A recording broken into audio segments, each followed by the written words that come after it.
Hey family, welcome back to Norok studios.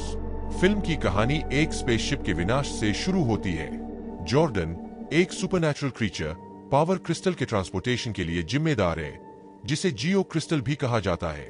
ऐसे लोगों का सामना करना जो ऐसी शक्ति रखने में सक्षम है और इसके लिए सक्षम है क्योंकि वह इस वक्त अपनी जिंदगी के आखिरी स्टेज पर है। उसी क्षण विलन रीटा की नजर उन क्रिस्टलों को चुराने पर टिकी होती है। एक अनएक्सपेक्टेड एक्सप्लोजन होता है और ऐसा प्रतीत होता है कि सभी लोग नष्ट हो गए हैं। क्रिस्टल वहां उस एरिया में दबे हुए हैं। प्लॉट इस पॉइंट तक आगे बढ़ चुका है कि एक लड़का अपनी कक्षा में दूसरे छात्र को परेशान करता हुआ दिखाया गया है। मेन कैरेक्टर जेसन कहानी में वापस आता है और उस आदमी को बचाने में मदद करता है। बिली उस छात्र का नाम है जिस पर अत्याचार किया जा रहा है।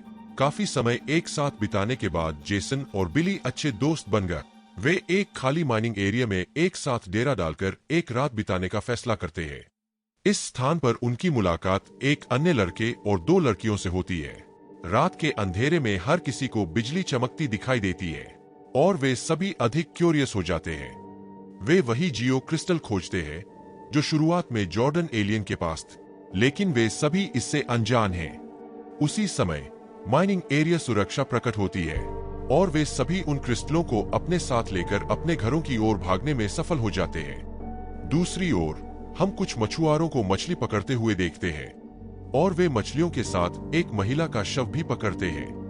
यह शव रीता का है जो कहानी की शुरुआत में जॉर्डन से क्रिस्टल पकड़ने का इरादा रखती है। अगले ही सीन में जब वे सुबह उठते हैं तो उन सभी के पास शक्तियां होती है जिससे उनकी ताकत और गति तेज हो जाती है। जैसे ही पुलिसकर्मी शव की जांच करते हैं, रीटा जीवित हो जाती है और उस पुलिसकर्मी की हत्या करने के बाद शहर की ओर चलती है।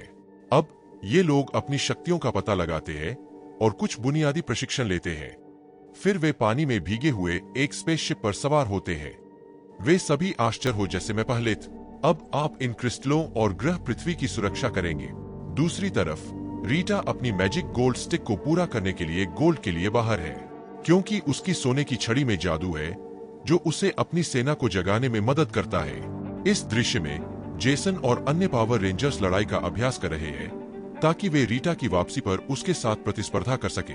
अब रीटा सोने की दुकान में प्रवेश करती है और कुछ सोना लेती है जिससे उसे सोने की छड़ी बनाने में मदद मिलती है और जब पुलिस वहां आती है तो वह सब कुछ नष्ट कर देती है और सभी को मार देती है। वे सभी मॉर्फिंग के लिए अंतरिक्ष यान में एकत्रित होते हैं। मॉर्फिंग एक उद्देश्य के लिए विचारों को एकत्रित करने की प्रक्रिया है। उन सभी को एक समान मिलता है जिन्हें लाल, पीला और नीला रंग दिया गया है। यह वर्दी उनकी शक्ति को बढ़ाती है जिससे वे बॉट्स का उपयोग कर सकते हैं जो हम आगे देखेंगे। इस दृश्य में रीटा अपनी सेना को जगाती है और सोने से एक बड़ा रोबोट बनाती है।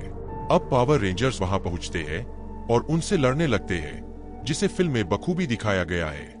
सोने से बना रोबोट शहर की ओर बढ़ता है और वे सभी पावर रेंजर्स रोबोट को विनाश से रोकने के लिए अपने बॉट्स में शहर की ओर उड़ते हैं। पावर रेंजर्स ने अपने सभी जॉर्ड्स को एक साथ मिला दिए। वे अविश्वसनीय शक्ति वाले एक विशाल रोबोट का निर्माण करते हैं। रेंजर्स बहादुरी से लड़ते हैं और रीटा और उसके मेगाजॉर्ड को हरा देते हैं। शहर को विनाश से बचाया गया है। पावर रेंजर्स पृथ्वी की रक्षा के लिए प्रतिबद्ध है। और इसी के साथ ये कहानी इधर ही खत्म हो जाती है। मुझे आशा है कि आपको यह एक्सप्लेनेशन पसंद आया। अगर आप इस तरह से अधिक फिल्मों को देखना चाहते हैं तो फ्यूचर अपलोड्स के लिए सब्सक्राइब करें। Thanks for watching.